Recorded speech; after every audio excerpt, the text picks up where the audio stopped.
Hola Regina, ¿cómo estás? Me da muchísimo gusto tenerte el día de hoy con nosotros. Sí digo el día de hoy porque aquí en México obviamente es de día, porque allá en Europa ya estamos casi anocheciendo. ¿Es así, Regina? Exacto, hola Val. Hola. Sí, al ser verano el sol se oculta un poco más tarde, pero sí, ya es un poco tarde ahora para casi la cena.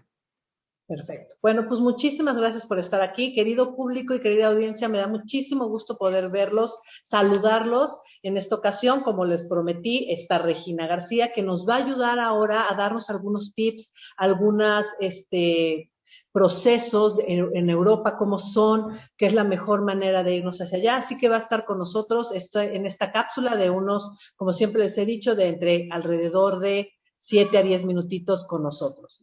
Pues muchas gracias nuevamente, Regina.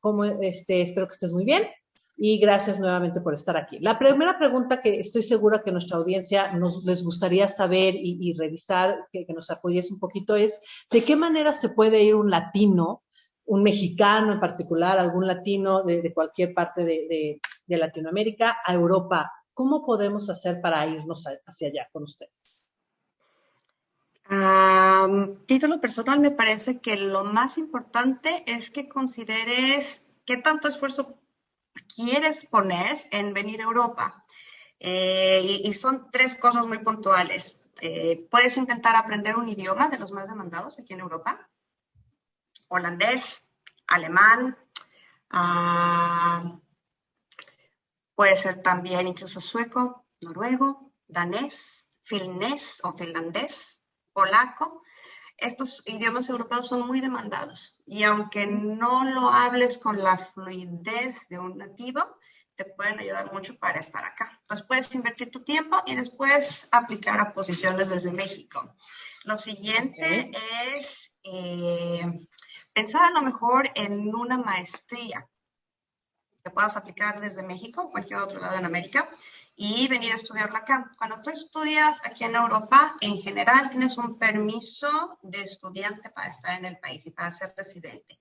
Algunas veces te permite ese permiso trabajar durante los periodos de descanso de la escuela y la mayoría de los casos, cuando es una maestría, no especialidades, no venir a estudiar el idioma a Europa, sino una maestría, te dan una extensión de ese permiso para poder trabajar.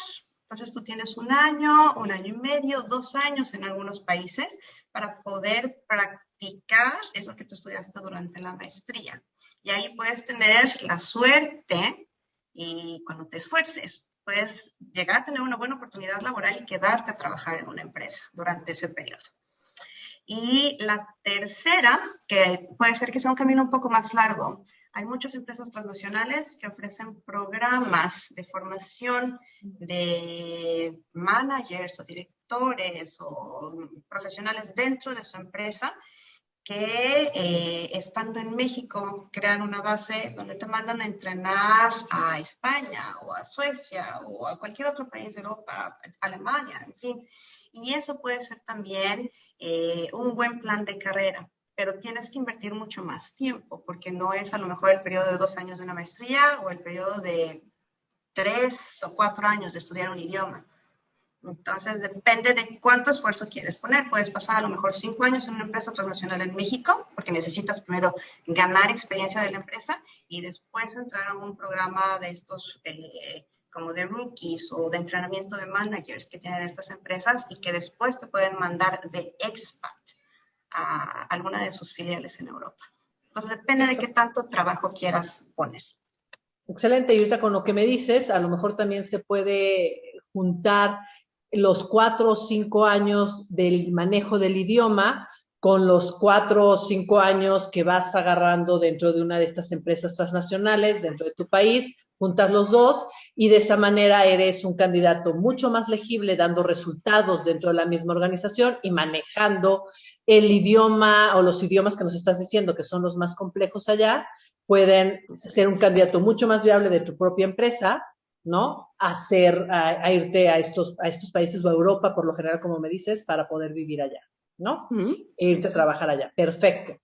¿Qué tanto son validadas las escuelas de México o latinas allá, o con que te acepte para estudiar la maestría una de estas universidades europeas, con eso es más que suficiente.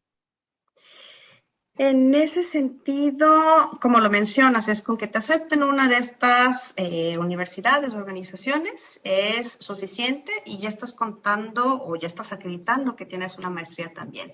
Pero tienes que tener en cuenta de dónde viene o cuál es tu formación principal. Si eres ingeniero industrial, necesitas algo que vaya asociado con esa ingeniería. Si eres administrador, igual, algo que vaya asociado con esa carrera, tal vez administración o dirección de empresas. Y si eres ingeniero industrial, dependiendo del giro que quieras tomar, hay muchas maestrías diferentes y muchas ramas que podrías tomar, desde manufactura, diseño y también dirección de empresas.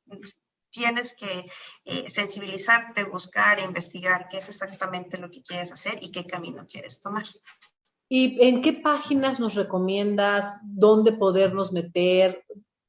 A ver, investigar, como me dices esto, empresas que nos puedas tú recomendar que tienen mucha presencia en Europa y que también sabes que por haber trabajado aquí en México, sabes que tienen presencia estas empresas de aquí hacia allá para poder generar estos planes de carrera, ¿no? También, tanto en México a lo mejor como en Europa después. Puntualmente una lista no la tengo en la mano, pero puedo hacerte referencia de muchas empresas que yo conozco de oídas y de conocidos que han venido a trabajar también aquí en Europa y que son reconocidas. Ericsson es una empresa sueca y tiene oficinas allá en México y en algunas otras partes de América y tiene algún programa para mover gente. Ese es un ejemplo.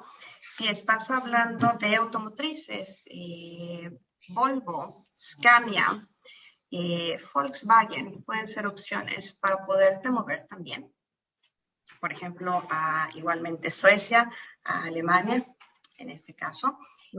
Hay un clúster ahora aeronáutico allá en Querétaro, con muchas empresas que si bien algunas son americanas y canadienses, hay algunas empresas que también son francesas o que tienen algún capital español. Entonces, allá hay también posibilidades, EADS era antes el nombre, Eurocopter, por ejemplo, Safran, puede ser otra. Y puntualmente tengo conocidos en SAP, SAP, SAP. La de tecnología. La de tecnología, exactamente, que en algún momento empezaron en México, pudieron moverse a diferentes países acá. Dígase Dinamarca o España, y conocidos también incluso en área farmacéuticas, que ahora con esto de la contingencia de salud que hay, han tenido incluso movimientos dentro de Europa para poder seguir haciendo tu trabajo.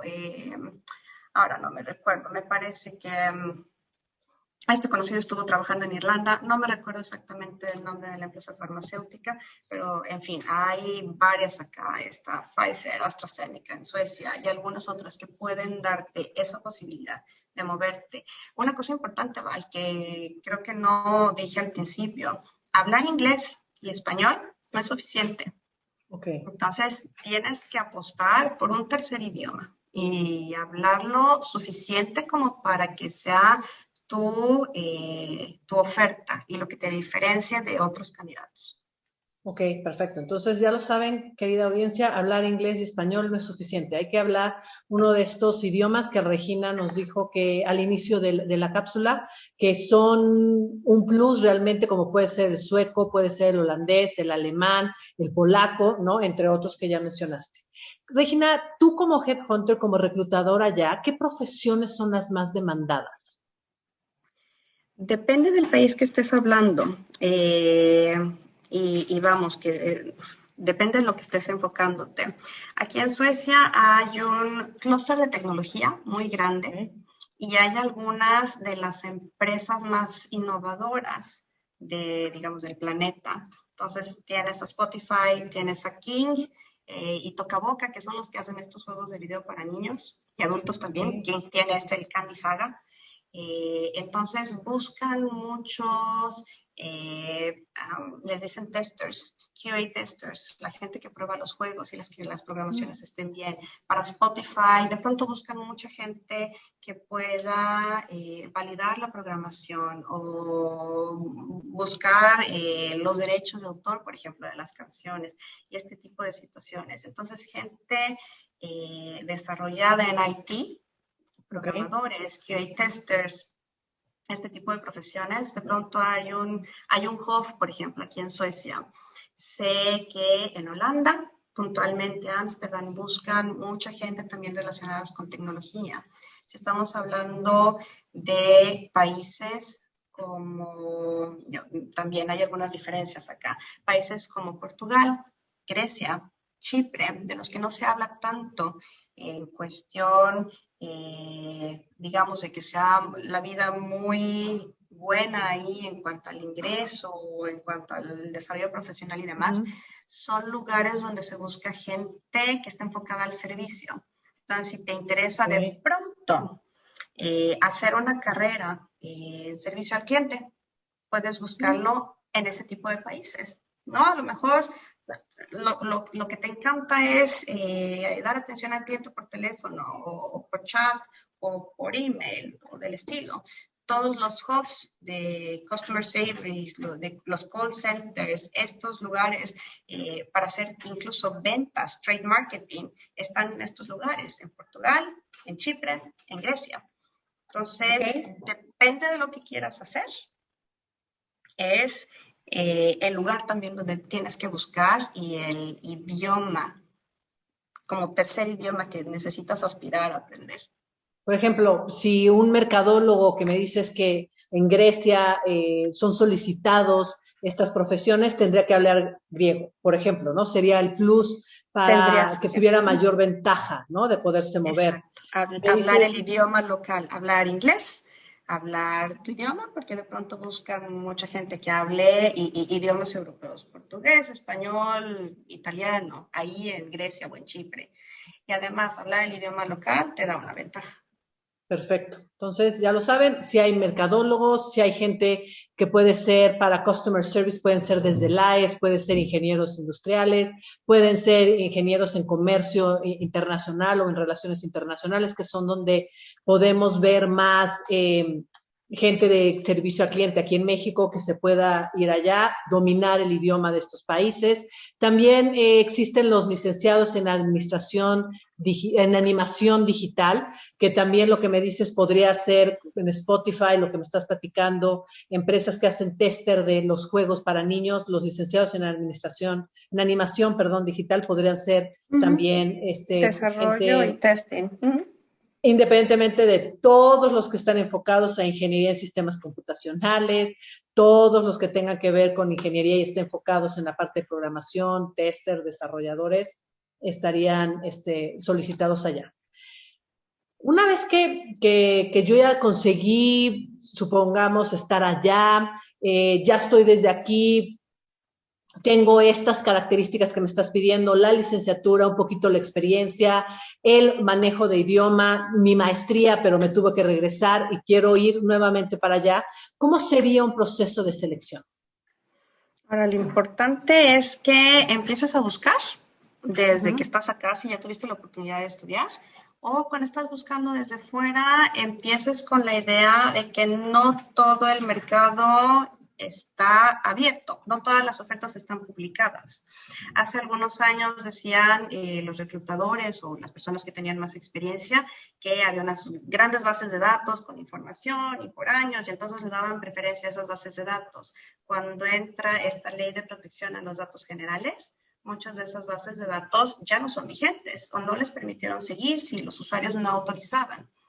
Entonces, lo que empezaron a usar fue mucho recomendaciones, LinkedIn, en el caso de algunos mercados, Xing, que escribe con X, Xing, y mucho y eso es mucho mejor recibido, me parece que en México, es el cold calling, el que tú vas y llamas al reclutador o que vas y le ofreces tu carta de presentación con tu currículum y le platicas lo que tú sabes hacer y lo que puedes ofrecer. Entonces, lo primero es buscar y buscar abiertamente, no esperarte a que esté publicada una vacante que tú puedas aplicar y que esté de acuerdo a tu perfil y tal. Perfecto, Regina. Entonces, el inicio del proceso de reclutamiento y selección sería prácticamente buscar vía LinkedIn, buscar con tu propio networking, con tu propia red de contactos, eso me dices que sería parte importante, o atacar y llegar directamente al reclutador de esas empresas. Ok, o la página que nos estás diciendo que también allá es Sync o algo así con X, que nos estás diciendo que puede funcionar.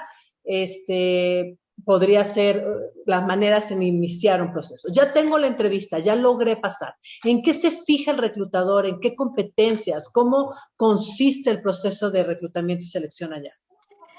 Me recuerdo que hace algunas semanas uno de tus videos hablaba de los currículums ciegos. Aquí la información dentro de los currículums,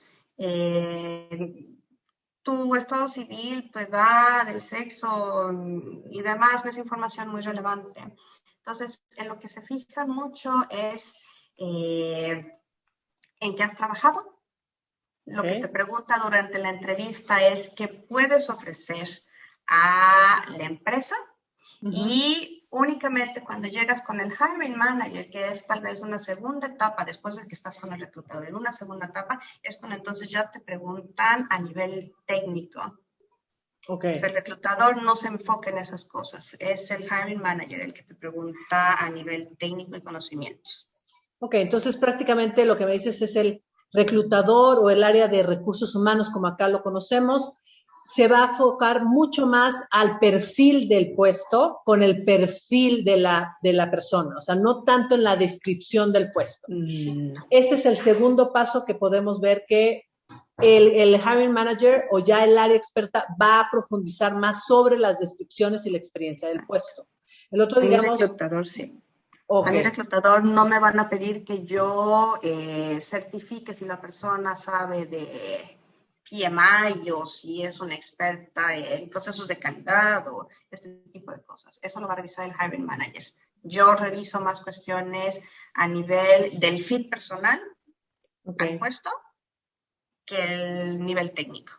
Ok, entonces más fit con la compañía, con el jefe, con la actitud, o sea, digamos que si hablamos en términos de competencias de lo que hemos dicho, la parte de conocimientos no se vería tanto aquí, sí la parte de soft skills o de human skills, que ahorita eso también se está manejando mucho, la parte de aptitudes y la parte de valores. Sería dentro de, hablando en estos términos de competencias, lo que se enfocaría más reclutamiento y selección o las áreas de recursos humanos. ¿Es correcto? Sí. Sí, totalmente. Muy bien, pues muchísimas gracias, Regina. Creo que nos has ayudado mucho en cómo podernos acercar a Europa a trabajar nosotros como latinos aquí. Tú ya lo hiciste hace 10 años, ya estás allá con tu familia, ya tienes hijos suecos, por lo que puedo entender, entonces eso está padrísimo. Y lo único que te puedo decir es, nuevamente gracias. Si tenemos dudas, comentarios, sugerencias de la audiencia que quieran volver a verte, pues por favor escríbanos, háganos preguntas que le quieran hacer a Regina. Como les digo, ya tiene 10 años viviendo allá. Y pues bueno, muchas gracias. Algo antes de retirarnos, Regina, alguna conclusión, tips generales que nos quieras brindar antes de irnos, o la verdad es que la información que nos has dado ha sido bastante valiosa, o lo único que hacemos aquí es dejarte los micrófonos para que también tú te despidas y pues a toda la audiencia lo único que les puedo decir es muchas gracias y por favor cuídense. Tú dinos, Regina, ¿qué quieres hacer? Gracias. Pues solo, muchas gracias por el tiempo, Val. Me dio mucho gusto platicar contigo. La diferencia entre estar en México y estar en Suecia específicamente es que acá hay que ser proactivo, no reactivo. Entonces tienes que venir, proponer, enseñar lo que sabes hacer, completar el perfil de LinkedIn, porque eso es lo que toman como de peso en muchos lados. Y, e insisto, ser proactivo y no reactivo, para que la gente se dé cuenta de que tienes algo que aportar. Perfecto. Pues muchísimas gracias nuevamente, Regina. También me dio muchísimo gusto después de muchos años verte y saludarte. Esta pandemia nos ha unido, benditos a Dios, creando este tipo de cosas. Y a toda la audiencia, muchas gracias y por favor, cuídense.